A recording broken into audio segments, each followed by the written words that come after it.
అందరికీ నమస్కారం. శ్రీ మాతాడ మహా ఓం నమ శివాయ. ఓం శ్రీ సాయిరం. ఈరోజు మనం వృషభ రాశి వారి గురించి తెలుసుకుందామండి. జూన్ 6వ తేదీ శుక్రవారం నాడు వీరి యొక్క జాతక ఫలితాలు కనుక గమనించినట్లయితే రేపటి రోజున వీరికి ఎటువంటి అనుకూల ప్రతికూల సంఘటనలు చోటు చేసుకోబోతున్నాయి వీరి జీవితంలో క్షుణ్ణంగా తెలుసుకుందాం.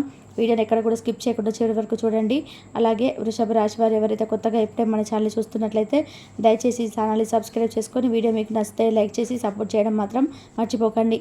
మరి ఆలస్యం చేయకుండా వృషభ రాశి వారి గురించి తెలుసుకుందామండి. ఇంకా ఈ వీడియో కనుక మీకు నచ్చితే ప్లీజ్ లైక్ చేయండి. అలాగే వీడియో మొత్తం చూడండి. మేమేం చెప్తున్నామో మీకు అర్థమవుతుంది. శుక్రవారం నాడు వీరి జాతక ఫలితాలు ఎలా ఉండబోతున్నాయి, అలాగే ముందుగా వీరి యొక్క మనస్తత్వం విషయానికి వస్తే చాలా ధైర్యవంతులు, అలాగే మంచి ప్రతిభను కనబరుస్తారు. కుటుంబ విషయాల్లో ఎన్ని ఒడిదొడుకుల్లోనైనప్పటికీ కూడా అన్ని విధాలుగా కూడా సర్దుకునే విధానంగా వీరి మాట తీరు, వీరి ప్రవర్తన ప్రతి ఒక్కటి కూడా అందరికీ కూడా నేనున్నాను అన్నటువంటి ధైర్యాన్ని అందించడంలో వీరు ముందుంటారు. అవసరమైనటువంటి సమయాల్లో ధనం లభించకపోయినా అవసరం లేనప్పుడు ధనం వీరికి అధికంగా లభిస్తూ ఉంటుంది. దీనివల్ల వీరు అయ్యో మాకే ఎందుకు ఇలా జరుగుతుంది అని చెప్పి ప్రతిసారి కూడా అనుకుంటూ ఉంటారు. అలాగే ఏదైనా సహాయం చేయాల్సి వస్తే ముందంజలో ఉంటారు. ఎవరికైనా కానీ ఏదైనా ఆపద వస్తే వారు అంటే ఏదైనా కానీ బాధలో ఉన్నారని చెప్పి తెలిస్తే వెంటనే కుమిలిపోతుంటారనమాట. అంతగా పాజిటివ్ మైండ్ సెట్తో ఉంటారు. అలాగే వీరికి కోపం కూడా చాలా ఎక్కువగా వస్తుందండి. కోపం వచ్చినప్పటికీ కూడా వెంటనే ఆ కోపాన్ని సవరించుకుంటారు. అంటే ఆ కోపం నుంచి కొంచెం విముక్తి పొందాలని చెప్పి వీరిని వీరే కంట్రోల్ చేసుకున్నటువంటి మంచి గుణం ఉంటుంది వీరికి. అలాగే బంధువులు, ఆత్మీయ వర్గం అవసరాలకు ధనం సర్దుబాటు చేసి ఉన్నతికి తోడ్పడుతూ వీరికి అన్ని విధాలుగా కూడా సహాయపడుతూ ఉన్నప్పటికీ కూడా వీరికి ఏదో ఒక విధంగా తన సమస్యలు అయితే ఎప్పుడు కూడా బాధ పెడుతూ ఉంటారు. అంటే కొంతమంది వ్యక్తులు అప్పులు ఇచ్చిన కావచ్చు, లేదంటే వీరి ద్వారా ఎవరైనా తీసుకున్న వాళ్ళు కావచ్చు, ఇలా వీరి చేతికి ధనం అనేది లేకుండా చేస్తూ ఉంటారనమాట. అలాగే సమాజంలో వీరికి ఉన్నత స్థానాలు, గౌరవప్రదమైనటువంటి మంచి స్థానాల్లో వీరికి ఏదో ఒక విధానంగా అంటే ఒక మంచి స్థాయిలో ఉంటారని అర్థం.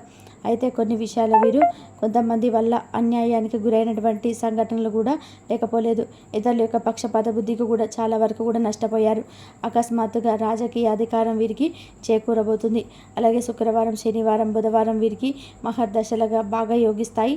ఏకపక్షంగా పొరపాటుగా తీసుకున్నటువంటి నిర్ణయాల వల్ల కొంచెం ఇబ్బంది కూడా కలుగుతాయి. కాబట్టి ఏదైనా ఒక విషయాన్ని మీకు మీరుగా ఏది కూడా పొరపాటుగా నిర్ణయాన్ని అయితే వెంటనే తీసుకోకండి. ఏదైనా కానీ దానివల్ల మీకు కొంచెం ఇబ్బంది కలిగేటువంటి సూచనలు ఎక్కువగా కనిపిస్తున్నాయి. ఏదైనా కానీ చర్చించి తీసుకున్నటువంటి నిర్ణయాలే మీకు అన్ని విధాలుగా కూడా మేలు చేస్తాయి. సమాజంలో పేరు లేనటువంటి వారిని గౌరవించి మీరు విమర్శలకు కూడా గురైనటువంటి సందర్భాలు చాలా ఎక్కువగా కనిపిస్తున్నాయి. కాబట్టి అటువంటి వారికి కొంచెం దూరంగా ఉండండి. తన సంతానం, ఆత్మీయులు, సొంతవారు చేసేటువంటి తప్పులుగా కనిపించే వీరికి వారిని సమర్థించడానికి, రక్షించడానికి అధికంగా ధనాన్ని, పలుకుబడిని కూడా ఉపయోగించినటువంటి దాఖలా లేకపోలేదు. కాబట్టి కొంచెం ధనం విషయంలో జాగ్రత్తగా ఉండండి. ఇప్పటి వరకు గతంలో మీరు చాలా వరకు నష్టపోయినటువంటి విషయాలు ఎక్కువగా కనిపిస్తున్నాయి. అంటే స్నేహితుల పరంగా కావచ్చు, కుటుంబ సభ్యులకు ఇచ్చినవి కావచ్చు, లేదంటే ఎవరికైనా కానీ చేబదులు అప్పుల పరంగా ఇచ్చినటువంటి ఇలాంటివి ఏవైనా కానీ ధనానికి సంబంధించినటువంటి విషయాల్లో మీరు చాలా ఎక్కువగా కష్టాలను, సమస్యలను ఎక్కువగా ఎదుర్కొన్నారు. కాబట్టి ఇక నుంచి అయినా టైంకి సంబంధించిన విషయంలో అప్రమత్తంగా ఉండకపోతే ముందు రోజులలో మీకు చాలా ఎక్కువగా ధన సమస్యలు అయితే కనిపిస్తున్నాయి. అయితే రేపటి రోజున మీకు చక్కగా వ్యాపారంలో అంచనాలు ఏవైతే వేసుకున్నారో ఆ అంచనాలు బాగా నిజమై గొప్ప లాభం అయితే వ్యాపారంలో మీరు చూడబోతున్నారని చెప్పుకోవాలి. సక్రమంగా సాగుతున్న వ్యవహారాల్లో నూతన ప్రయోగాలు చేసి కొత్త ఇబ్బందులు కూడా గురి అవుతారు. భూముల విలువ పెరగడం వల్ల ధనవంతులు అయ్యేటువంటి అవకాశం కనిపిస్తున్నాయి. కాబట్టి భూముల విషయంలో కొంచెం జాగ్రత్త పడండి. అంటే ఏదైనా కానీ అమ్మకానికి పెట్టాలని చెప్పేసి ఏదైనా నిర్ణయించుకుంటే మాత్రం ఆ నిర్ణయాన్ని పక్కన పెట్టి ముందు రోజులలో ఆ భూముల విలువ మరింత పెరగడం వల్ల మీరు ధనవంతులు అయ్యేటువంటి అవకాశాలు కనిపిస్తున్నాయి. కాబట్టి మీకు ఉన్నటువంటి భూములలో అమ్మేయాలన్నటువంటి ప్రయత్నాన్ని మానుకోవడం మీకు అన్ని విధాలుగా కూడా మంచిది. అలాగే సంతాన వల్ల మీకు రేపటి రోజున ఒక అదృష్టం అయితే దక్కబోతుంది. అంటే సంతాన పరంగా మీకు మీ యొక్క సంతానం వల్ల వాళ్ళు ఏదైనా కానీ మంచి ఒక ఉద్యోగం పొందడం కానీ, ఉద్యోగంలో మంచి సాలరీ అయికవడం కానీ ఇలాంటివి ఏవైనా ఒకటి ద్వారా మీ మంచి అదృష్టం అనేది రేపటి రోజున చూడబోతున్నారు. దాని ద్వారా మీరు మంచి స్థితికి కూడా చేరుకుంటున్నారు. స్త్రీ సంతానం పట్ల మీకు అభిమానం అధికమని చెప్పుకోవచ్చు. జీవిత ప్రారంభంలో తెలిసి తెలియక చేసినటువంటి నిర్ణయాలు ఇప్పుడు మీకు ఒక మంచిగా దారితీసేలాగా కనిపిస్తున్నాయి. మీరు అందరం ఎక్కిచ్చే బలోపేతం చేసేటువంటి అసమర్థులైనటువంటి చిన్నపాటి వ్యక్తులు మీకు ప్రత్యర్థులుగా మారిపోయారు. కాబట్టి అటువంటి అసమర్థులను ఎప్పుడు కూడా మీ జీవితంలోకి తీసుకొచ్చుకొని మీకు మీరే వారిని అందలం ఎక్కించుకొని వారిని బాగా బలంగా ధైర్యంగా తయారు చేసి ఆ తర్వాత మీకు మీరుగా ప్రత్యర్థులను చేసుకోకండి. ఎందుకంటే మీకు తెలిసినటువంటి విషయాలను మీరు గోప్యంగా ఉంచుకోవడం నేర్చుకోండి. ఎదుటి వ్యక్తులను ఏ విధంగా మాట్లాడాలి, వారితో ఏ విధమైనటువంటి మాటలు పంచుకోవాలి, ఇలాంటివన్నీ కూడా ఈ రోజుల్లో జాగ్రత్త పాటించకపోతే అలాంటి వారే మనకు తిరిగి ప్రత్యర్థులు అవుతారు.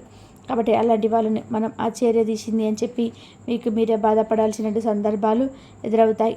కాబట్టి ఇటువంటి విషయాలు తప్పకుండా జాగ్రత్తగా ఉండండి. మీ మంచితనం వల్ల పోటీదారులను కూడా మీరు కొని తెచ్చుకుంటుంటారు. ఇతరులను తేలికగా చితి చేస్తారు.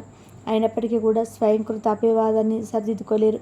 మీరు కోల్పోయిన ధనం, పదవి ఇతరులు మీ కారణంగానే పొందారని చెప్పేటువంటి పేరు కూడా వస్తుంది. భాగస్వామ్యం కొంతకాలం మీకు లాభంగా అనిపిస్తుంది. మీ అస్తవాసి కూడా మంచిదని గొప్ప పేరు వస్తుంది.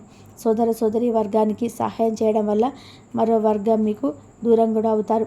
అంటే మీ యొక్క బంధువులు కానీ సోదరి వర్గాన్ని కానీ మీ వంతుగా ఏదైనా సహాయం చేస్తే మరొక వర్గం మీకు దూరం అవుతారనమాట. అంటే అది ఆత్మీయ వర్గం, బంధువర్గం, స్నేహవర్గం ఇలా ఎవరైనా కానీ కొంతమంది మీరు కూడా వారికి సహాయం చేయలేదనేటువంటి అంశంతో వారు మీ నుండి దూరం అయ్యేటువంటి అవకాశాలు కనిపిస్తున్నాయి. పై స్థాయి కింద స్థాయి వల్ల ఏకకాలంలో ఇబ్బందులు కూడా మీకు ఎదురవుతాయి. రుణాల విషయంలో అసత్య ప్రచారాలు ఎదురవుతాయి. కొట్టు వ్యవహారాల్లో అపజయం కూడా ఎదురవుతుంది రేపటి రోజున. అలాగే మీ యొక్క ఆత్మీయ వర్గం మీకు ద్రోహం చేస్తే తప్ప ఏ విషయంలో కూడా మీకు లోటు అనేది కనిపించడం లేదు. కాబట్టి మీ ఆత్మీయులతో కొంచెం జాగ్రత్తగా ఉండండి. ఏ విషయాలను కూడా అనవసరంగా పంచుకోకండి. కొంతమంది వ్యక్తులతో మనం ఎంతవరకు ఉంటే అంతే మంచిది. మనం అనుకున్నప్పుడు ఎక్కువగా పూసుకొని వారిని అన్ని విషయాలు షేర్ చేసుకోవడం, అలాగే వారిపైన అధికమైనటువంటి ప్రేమను చూపించడం వల్ల వారు అందరం ఎక్కి కూర్చుంటారన్న దానికి ఎటువంటి నిదర్శనం అనేది మీకు చాలా విధాలుగా గతంలో చాలా అనుభవాలే మీకు గుణపాఠాలుగా మారాయి. కాబట్టి అటువంటి వారిని చేరదీసి వారికి అన్ని విధాలుగా కూడా అందరం ఎక్కించేద విధానంగా అన్ని విషయాలు చెప్పుకొని వారితో ఇప్పుడు మీరు లేనిపోని ఇబ్బందులు ఫేస్ చేస్తున్నారని కూడా వాస్తవం. ఇక ఆధ్యాత్మికంగా రేపటి రోజున మీరు మక్కువ చూపిస్తారు. వృత్తి ఉద్యోగాల పరంగా అనేక రంగాల్లో మీకు మంచి అనుభవం ఉండడంతో మీ పనులు చాకచక్యంగా చేసుకుంటారు. అలాగే ఎదుటివారి మనస్తత్వం తేలికగా మీరు గ్రహిస్తారు.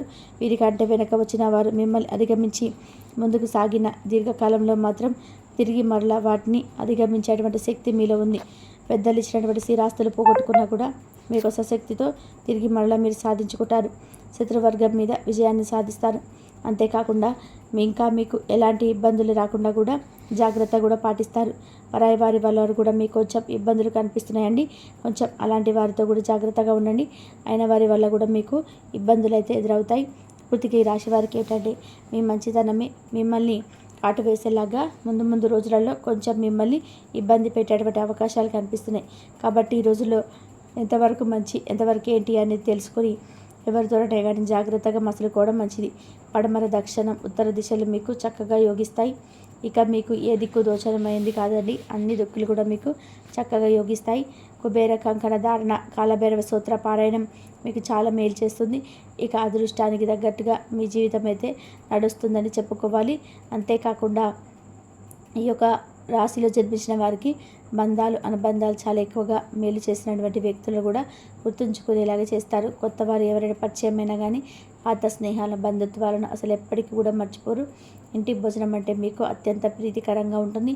అలవాట్లను మార్చుకొని క్రమశిక్షణతో నూతన విజయాల కోసం ఎప్పటికప్పుడు ప్రయత్నాలు చేస్తుంటారు. కానీ ఏంటంటే ఎక్కువ కాలం క్రమశిక్షణ నిలబడే పరిస్థితులు కూడా మీకు ఈరోజు అవుతాయి. ఆవేశం ఇతరులు రెచ్చగొడితే రెచ్చిపోయేటువంటి స్వభావం, ఇబ్బందికర పరిస్థితులు కూడా మీరు దారితీయవచ్చు. కాబట్టి ఇటువంటి విషయాల్లో కొంచెం అప్రమత్తంగా ఉండడం మీకే మంచిది.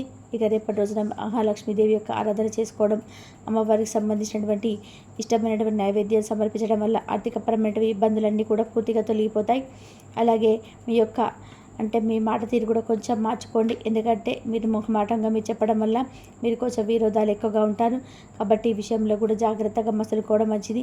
ఈ విధానాన్ని మార్చుకోవడానికి ప్రయత్నించి మీరు చాలాసార్లు విఫలం అవ్వచ్చు.